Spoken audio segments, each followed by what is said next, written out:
This conversation is generated under the StoreMore project. This project is supported by the Interreg Danube Region Programme, co-funded by the European Union. The content of this conversation does not necessarily represent the official position of the European Union. Welcome to the Deep Dive. Today we're opening up your stack of sources on quite a polarizing topic, hydrogen energy storage, H2ES for short. Right. It's one of those things, isn't it? Some people are calling it the absolute fuel of the future. While others, and this is a direct quote some use, dismiss it as maybe the most dumb thing for long-duration energy storage. Quite the range of opinions. Exactly. So our mission today is really to weigh that harsh critique against the genuine, undeniable potential that hydrogen seems to promise. And it really does have this kind of dual identity. I mean, on one side, hydrogen's energy density by weight, its gravimetric density is just, well, it's unmatched. Huge numbers, right? Yeah, around 39,400 watt-hours per kilogram. That's the highest energy content of any fuel by mass. Makes it sound revolutionary. Okay, so if the energy content per kilo is that good, why the skepticism? Where does that dumb argument even come from? It really comes down to volume. Simple physics, unfortunately. Hydrogen is just incredibly difficult to store compactly. How difficult are we talking? Okay, imagine this. You want to store 300 watt-hours. That's about what a typical 1 kilogram lithium-ion battery holds, right? Okay, pretty standard. Well, you only need about 9 grams of hydrogen for that same energy. Sounds great. Tiny amount. But at normal atmospheric pressure, those 9 grams take up over 100 liters. Think like a small fridge. Wow, okay. That's bulky. Extremely. And even if you compress it like crazy, say to 700 bar, that's immense pressure, you still need a fair bit of space. It's just awkward for many uses. So it's a fundamental storage challenge. Been around a while, too. Oh, absolutely. It's haunted the elements since the beginning. Remember Lavoisier? Coined the name hydrogen water maker way back. Exactly. And then Sir William Robert Grove with his gas voltaic battery, the first fuel cell, that was 1839. So we've known about it for centuries, wrestled with it. But grid-scale storage, that's more recent. Very much modern. The history's long, but these big applications are new territory. Okay, let's unpack the production side a bit. If we want clean hydrogen, that means electrolysis, right? What goes into that? Right. Electrolysis is sort of the gold standard if you want zero emissions at the point of production.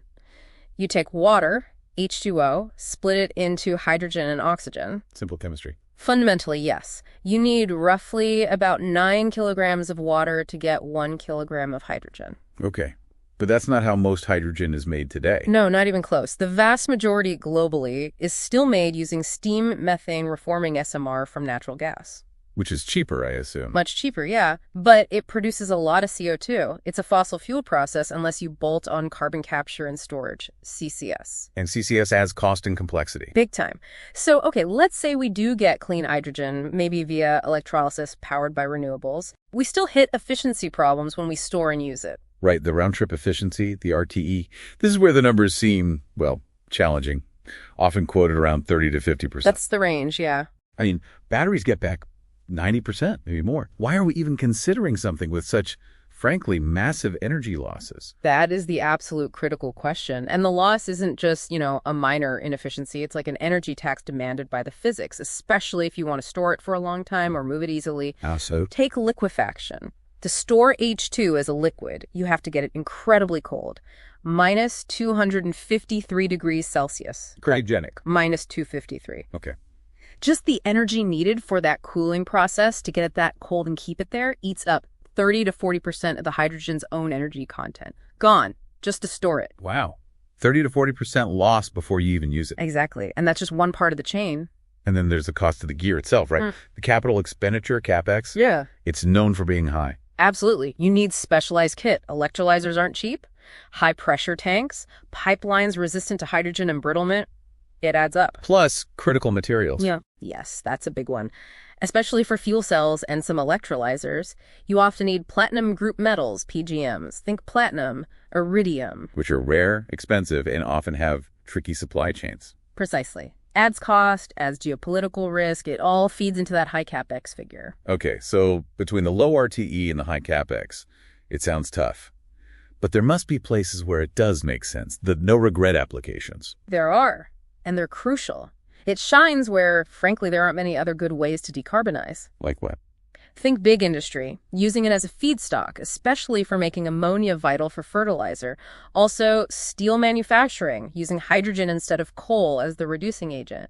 That's potentially huge. Okay, industrial processes. What else? Heavy-duty transport, things batteries struggle with due to weight and range, long-haul trucking, definitely, marine shipping, maybe even aviation down the line. Right, sectors needing massive energy density or long range where battery weight is a killer. Yeah. What about just generating electricity for the grid, putting power back? It can do that, but it's still very niche for power generation. Accounts for less than 0.2% of global electricity today.